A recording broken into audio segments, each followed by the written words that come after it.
Hello everyone welcome back to English pro आजको भिडियोमा हामी सिक्नेछौँ इलनेस रिलेटेड इङ्ग्लिस वर्ड्स र युजफुल फ्रेजेस जुन तपाईँले रोगको बारेमा इङ्ग्लिसमा बोल्न प्रयोग गर्न सक्नुहुन्छ जस्तै I have a fever my stomach hurts वा I need to see a doctor यी सबै वाक्यहरू तपाईँले दैनिक जीवनमा धेरै पटक प्रयोग गर्नुहुन्छ specially when you or your family are not feeling well.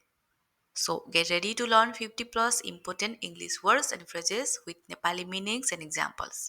Let's begin and improve your spoken English together. Fever. Fever भनेको ज्वरो उनलाई धेरै ज्वरो आएको छ बोल्नु पर्यो she has a high fever. She has a high fever. उच्च ज्वरो छ बोल्नु पर्यो भने चाहिँ she has a high fever. कफ कफ भनेको खोकी उसलाई धेरै खोकी लागेको छ he has a bad cough. He has a bad cough. एकदमै नराम्रो तरिकाले चाहिँ के छ उसलाई खोकी लागेको छ बोल्नु पर्यो he has a bad cough. Cold cold भनेको चिसो रुगा कोल्ड हिजो मलाई रुगा लाग्यो हिजो मलाई चिसो लाग्यो बोल्दा पनि हुन्छ I cut a cold yesterday मलाई हिजो रुगोले समात्यो अथवा मलाई हिजो चिसाले समात्यो बोल्नु पर्यो I cut a cold yesterday headache headache भनेको टाउको दुखाइ टाउको दुख्नुलाई के भन्ने त हेडेक उनी टाउको दुखाइले पीडित छिन् she is suffering from a headache she is suffering from a headache मेरो टाउको दुखेको छ आई हेभ अ हेडेक हैन तपाईले बोल्न सक्नुहुन्छ टाउको दुख्यो भन्नु पर्यो भने चाहिँ हेडेक स्टमक एक भनेको चाहिँ पेट दुखाइ पेट दुख्नुलाई चाहिँ के भन्छ स्टमक एक उसले सडकको खाना खाएपछि पेट दुख्यो के त उसको सडकको खाना खाएपछि पेट दुख्यो he has a stomach ache after eating street food he has a stomach ache after eating street food sore throat भनेको घाँटी दुखेको घाँटी दुख्नु मेरो घाँटी दुखेको छ माई थ्रोट इज सोर फ्लू भनेको रुगा खोकी अथवा फ्लू भनिन्छ ओके सो कुनै कुनै समयमा सिजन अनुसार चाहिँ के आउँछ एउटा फ्लू आउँछ हैन सो यस सिजनमा फ्लू छिटो फैलिएको छ the flu is spreading fast this season the flu is spreading fast this season infection भनेको संक्रमण उनलाई छालामा संक्रमण भएको छ सी हेज अ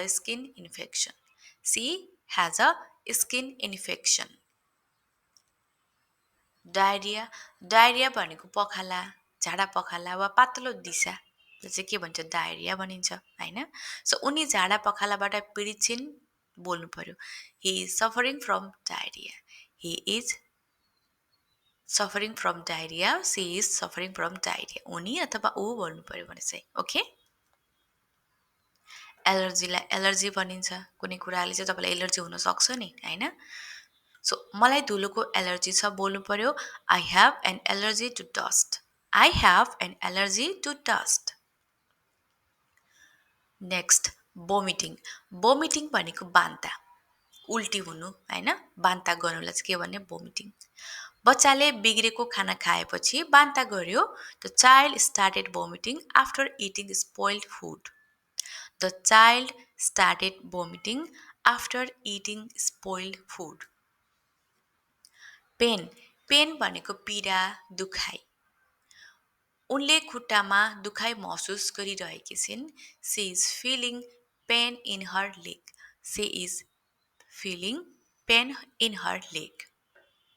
डिजी भनेको चक्कर लाग्नु रिगटा लाग्नु जस्तो घुमाउनु हैन टाउको घुमाउनु झमझम हुनु हुन्छ नि डिजी म धेरै छिटो उड्दा मलाई चक्कर लाग्छ जस्तो हामी बसिरहेको छौं झ्याप्प उड्दाखेरि चाहिँ कस्तो टाउको घुमाए जस्तो हुन्छ नि हैन सो त्यसलाई भनिन्छ dizzy I feel dizzy when I stand up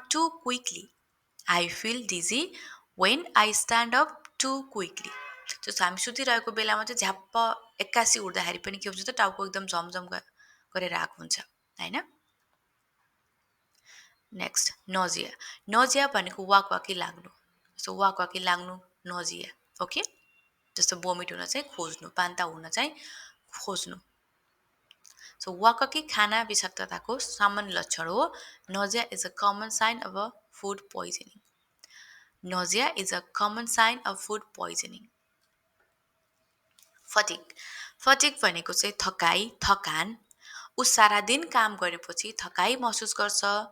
He feels fatigue after working all day. He feels fatigue after working all day. Injury, injury भनेको चोट। दुर्घटनामा उसलाई गम्भीर चोट लाग्यो। He got a serious injury in the accident. He got a serious injury in the accident. Wound, wound भनेको घाउ, घाउ wound. घाउ सफा गर्नुपर्छ।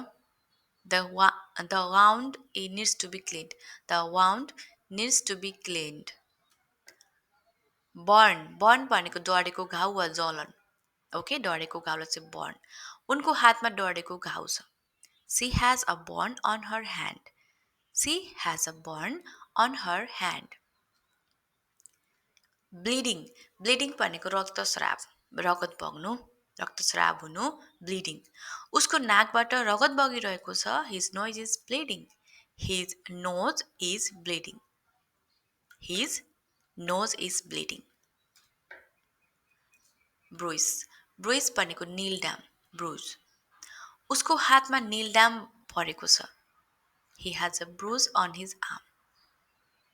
He has a bruise on his arm. ऱ्यास भनेको चिलाउने रातो दाग वा दाग लाग्नु, दागलाई जुन चिलाएर एउटा दाग बसेको हुन्छ नि त्यसलाई भन्छ ऱ्यास, ऱ्यासेस हैन। सो ऱ्यास, उनको छालामा दाग लागेको छ। She has a rash on her skin. She has a rash on her skin. Asthma, asthma भनेको चाहिँ दम वा श्वास प्रश्वासको रोगलाई चाहिँ के भन्छ त अस्थमा। उसलाई दम छ र इन्हेलर चाहिन्छ।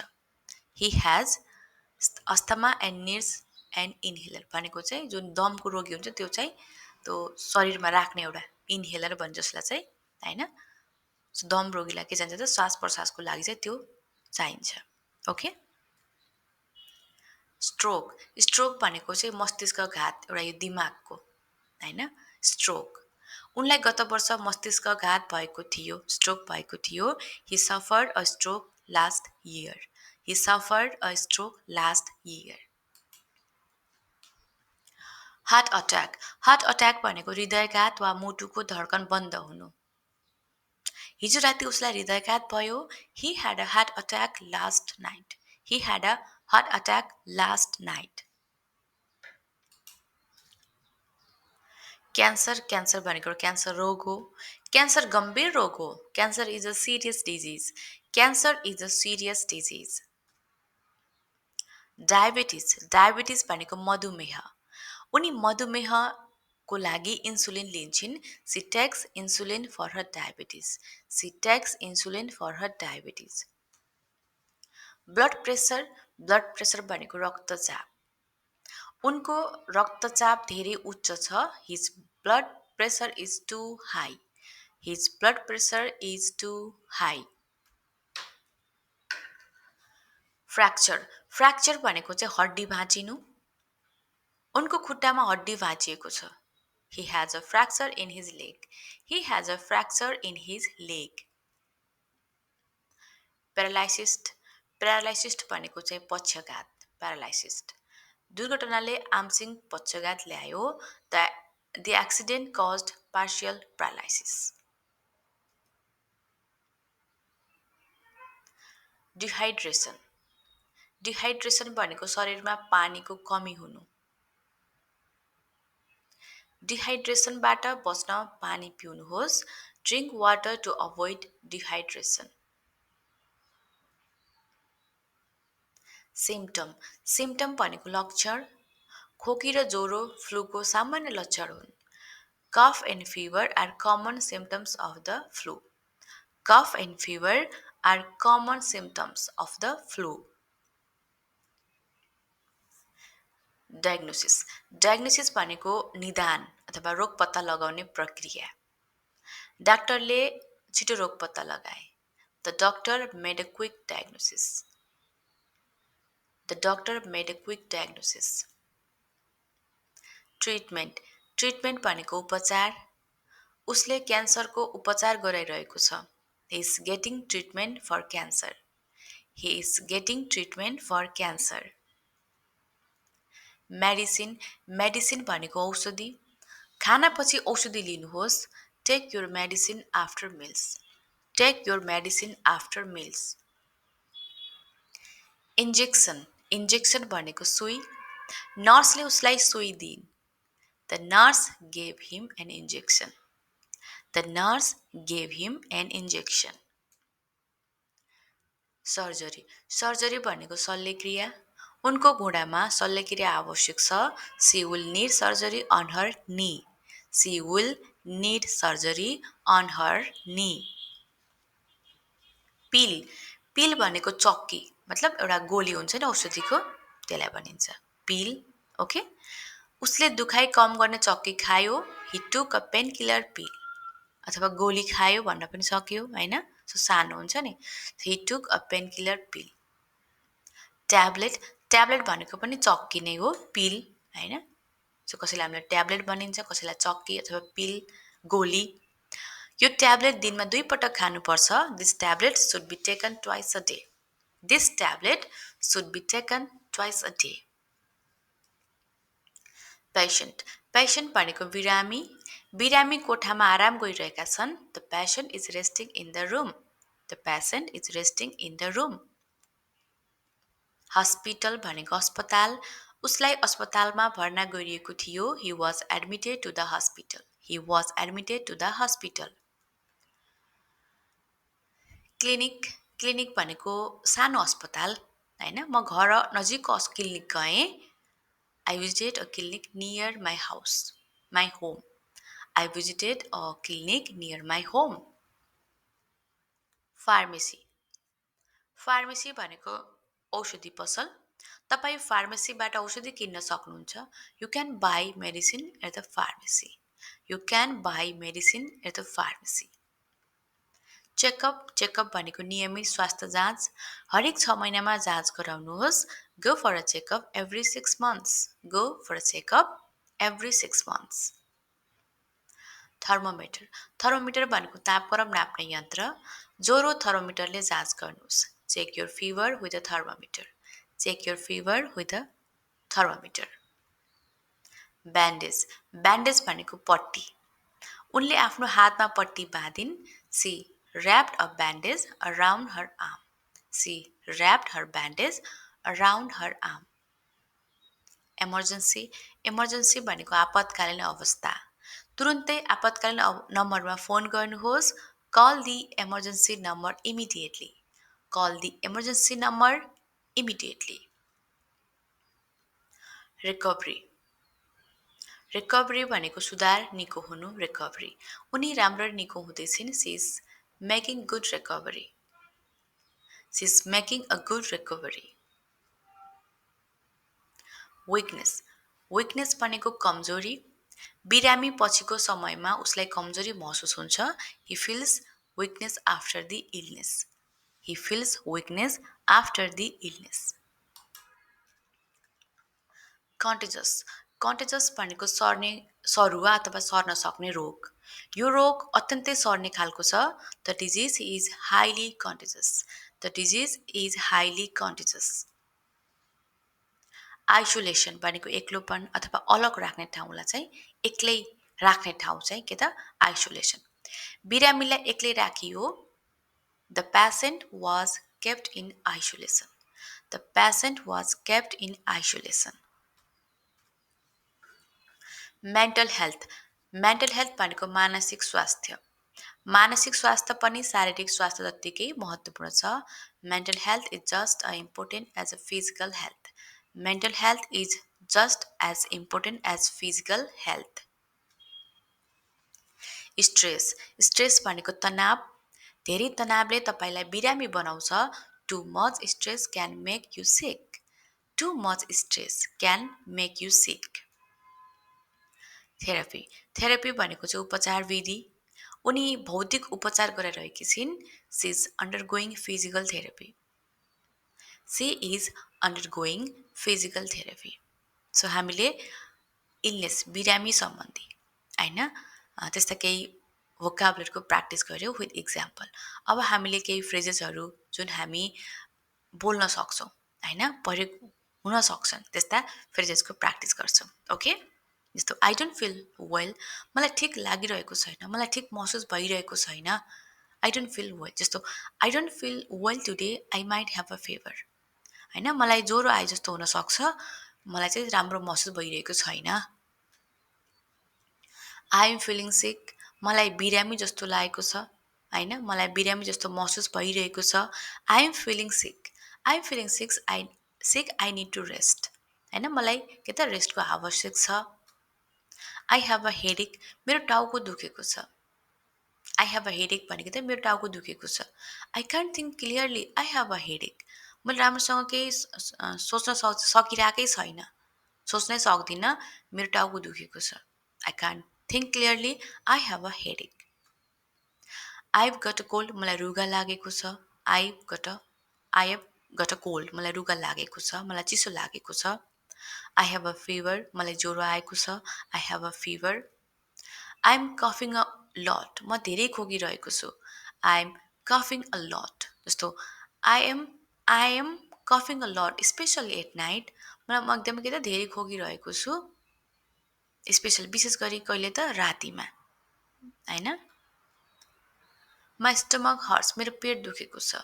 I think I ate something bad, my stomach hurts, मलाई लाग्छ मैले केही नराम्रो खानेकुरा खाएँ होइन, सो मेरो पेट दुखेको छ. So I think I ate something food bad, my stomach hurts. I feel dizzy, मलाई टाउको घुमिरहेको छ, मेरो टाउको घुमिरहेको छ, मलाई एकदम चक्कर लागिरहेको छ, रिगटा लागिरहेको छ. I feel dizzy. After standing up quickly I felt dizzy. I am going to the doctor, म डाक्टर कहाँ जाँदैछु. Okay, I have an appointment, के त मसँग चाहिँ के त डक्टरको अपोइन्टमेन्ट छ, so I am going to the doctor. Do you have any medicine, के तपाईँसँग कुनै औषधि छ, सोध्नु पऱ्यो. Do you have any medicine. I have a headache, do you have any medicine, मेरो टाउको दुखेको छ, तपाईँसँग कुनै औषधि छ. So I have a headache, do you have any medicine. I have a stomach ache, do you have any medicine, मेरो पेट दुखेको छ, तपाईँसँग कुनै औषधि छ, सोध्नु पऱ्यो. ओके, सो अब डक्टर र क्लिनिक रिलेटेड फ्रेजेसको पनि जानौँ. I need to see a doctor, मलाई डाक्टरलाई देखाउनु छ. I need to see a doctor. Can I make an appointment, can I make an appointment, के म समय लिन सक्छु. वाट आर माई सिम्टम्स, मेरो लक्षणहरू के छन्. वाट आर माई सिम्टम्स, जुन बिरामी तपाईँ हुनुहुन्छ त्यसका लक्षणहरू के छन् त होइन. How long will recovery take, निको हुन कति समय लाग्छ. How long will recovery take. I need some rest, I need some rest, मलाई अलि आराम चाहिन्छ. I need some rest. Pharmacy medicine phrases. Where is the nearest pharmacy, नजिकको औषधि पसल कहाँ छ. Where is the nearest pharmacy. I need medicine for fever, मलाई ज्वरोको लागि औषधि चाहिन्छ. मलाई ज्वरोको लागि औषधिको आवश्यक छ. I need medicine for fever. Take this medicine twice a day, take this medicine twice a day, यो औषधि दिनमा 2 पटक लिनुहोस्. Take this medicine twice a day. Is there any side effect, यो के यसमा कुनै साइड इफेक्ट छ. Is there any side effect, के यसमा कुनै साइड इफेक्ट छ, सोध्नु पऱ्यो भने. Is there any side effect, तपाईँले कुनै औषधिको सोध्नु, यसको कुनै साइड इफेक्ट त छैन नि, के छ भनेर सोध्नुहुन्छ नि होइन. So is there any side effect, यसरी सोध्न सक्नुहुन्छ. Okay, okay guys, that's all for today. I hope you found this video helpful. Please like, share and subscribe to English Pro for more English learning videos, and don't forget to comment get well soon if you've ever used these phrases for before. See you in the next lesson. Thank you.